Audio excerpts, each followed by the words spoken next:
A mí no me tiene nervioso, pues yo renuncié al fuero. Exacto. Ahora, el asunto Estados Unidos está por imponer nuevos aranceles al acero. ¿Qué mensaje nos está mandando el presidente Trump? A ver, el mundo a lo largo de la historia ya vio que las guerras comerciales no le sirven a nadie.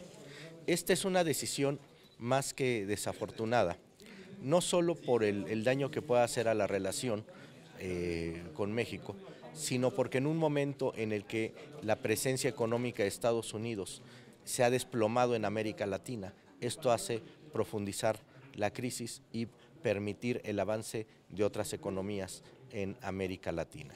Entonces es un grave error de él. Lo que queda para México es una respuesta racional, proporcional, pero de dignidad. Aquí el tema es que tenemos que leer que esta es una presión que está realizando para obtener un tratado de libre comercio en sus términos. El llamado a los negociadores es que no se aflojen, que debemos de defender a los intereses nacionales y que no nos podemos agachar frente a estas bravuconerías, porque además hay que tenerlo muy claro, con esta definición de hoy le declara a Estados Unidos la guerra comercial al mundo, porque lo que se está haciendo es eliminando las excepciones sobre una norma general que ya tenía. Incluso recordemos que países históricamente aliados de Estados Unidos, como Japón, se le pusieron este tipo de aranceles. Lo que pasa hoy es que se elimina a México, a Canadá y a la Unión Europea de esto. Entonces, finalmente es una decisión tan irracional como inútil, pero además hay un tema de fondo y es algo que es verdaderamente absurdo para el señor Trump. Las empresas afectadas son capitales norteamericanos.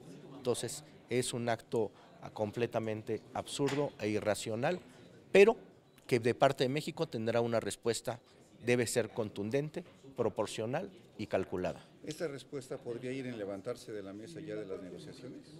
Habría que calcularlo, Nosotros no tenemos que ver sobre emblemas, tenemos que ver sobre qué es lo que le conviene más al país. Nosotros debemos de darnos la certidumbre de la dignidad, pero no podemos darnos el lujo de una reacción emocional. Tenemos que ser determinados, pero con mucho cálculo. Lo que nos conviene es un buen tratado de libre comercio. Y aquí hay que decirlo, la urgencia es de él, no de nosotros. Él es el que no ha cumplido sus compromisos, él es el que anduvo de hablador. Entonces ahora pues, se comprometió, no puede cumplir y está desesperado. Nosotros debemos de entender esto y que en nosotros quepa la determinación, pero la serenidad. Debe haber una respuesta, sí, poner el aranceles al maíz y esto también proponerlo. También esto nos muestra otra cosa básica, que es la gran catástrofe que es la reforma energética y la gran catástrofe que fue no invertir en refinerías. Hoy la herramienta de negociación más poderosa que tiene Estados Unidos es que la gasolina con que se mueven los vehículos en México es importada de ellos, porque decidimos no construir refinerías, decidimos comprarle la gasolina a los republicanos de Texas. Entonces ya vemos hoy qué mala idea y qué nefasta era esta reforma energética. Ahora nos encontramos con la realidad y permítanme decirlo, se los dijimos. Entonces es muy trágico y también hay que decirlo con toda claridad. Peña pasará a la historia como aquel que invitó a su casa a quien lo fue a humillar, porque Peña fue el que relanzó a Trump en el mundo y eso no se va a olvidar. Ese va a ser su boleto a la historia. Bueno, yo dos temas, si no tienen ellos más sobre este tema. ¿Dejan en libertad al abuelo? Ese sería uno. Verdaderamente quienes hacen las detenciones, la Marina, no hace bien las cosas, una y el otro. Bayar es otro empresario, dice que va a votar en contra de AMLO. A ver, vamos por el tema de los empresarios. Uno, de la parte de Morena y de la parte de López Obrador, no ha habido más que la mano para el diálogo. Permanentemente hemos llamado al diálogo. Nunca hemos estado en la lógica de la confrontación. Y aquí hay que señalar una cosa, que nosotros estamos seguros que Andrés Manuel será un presidente de diálogo, pero no será una servidumbre de los grandes señores del dinero. Y eso es a lo mejor lo que los está incomodando. Diálogo, sí, y siempre habrá. Lo segundo es que acaba siendo un tema bastante grosero para los trabajadores, porque cuando uno trabaja para una empresa, uno presta un servicio, no vende su alma. Esta visión de que mis empleados deben de votar como yo digo, nos refleja una visión de tienda de raya, nos refleja una visión de que no doy empleo, soy propietario, y eso es inaceptable. Pero de verdad, nuevamente se los agradecemos de corazón, porque no están haciendo más que presentar la evidencia de lo que hemos dicho por más de 16 años, y es que hay una élite económica que está en contra del apoyo al pueblo. Y si se nos ha llamado populistas, recuerden, fue porque se hizo el apoyo a los adultos mayores, ahí fue cuando se inventó el adjetivo. Y de ahí no ha salido. ¿Pero qué ha pasado? Que estos apoyos ya se dan en todo el país.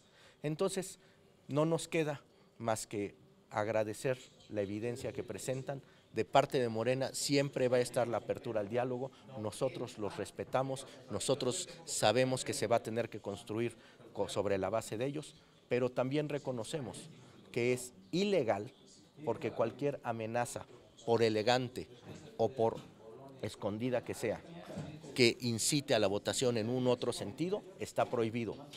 2, tan malo es el corporativismo sindical como el corporativismo empresarial.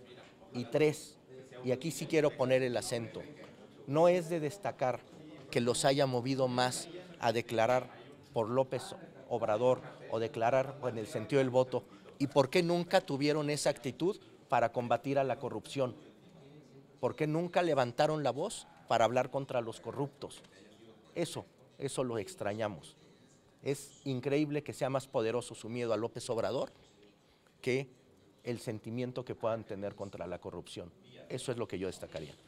¿Y ya lo del abuelo lo dejamos? No, pues lo del abuelo, a ver, este es un sexenio que será de triste memoria en materia de seguridad. Es el sexenio más fallido que pueda haber en este sentido. Terminó el sexenio y no hubo una sola estrategia.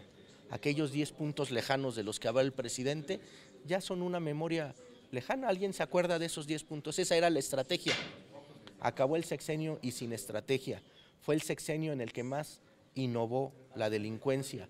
Fue el sexenio en el cual nosotros, los mexicanos, nos enteramos de una palabra que era huachicoleo. Los mexicanos no sabíamos qué era el huachicol antes de Peña. Los mexicanos pensábamos que los asaltos a los trenes eran materia de película de vaqueros.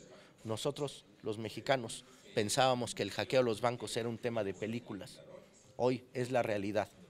Y lo importante, más allá del tema del abuelo, que es muy importante, pero está enmarcado en una estrategia fallida, es que frente a todo el incremento de la delincuencia, no ha habido más que un optimismo perverso y el silencio.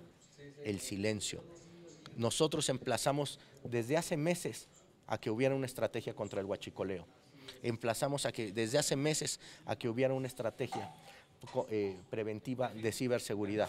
Y la respuesta ha sido optimismo absurdo.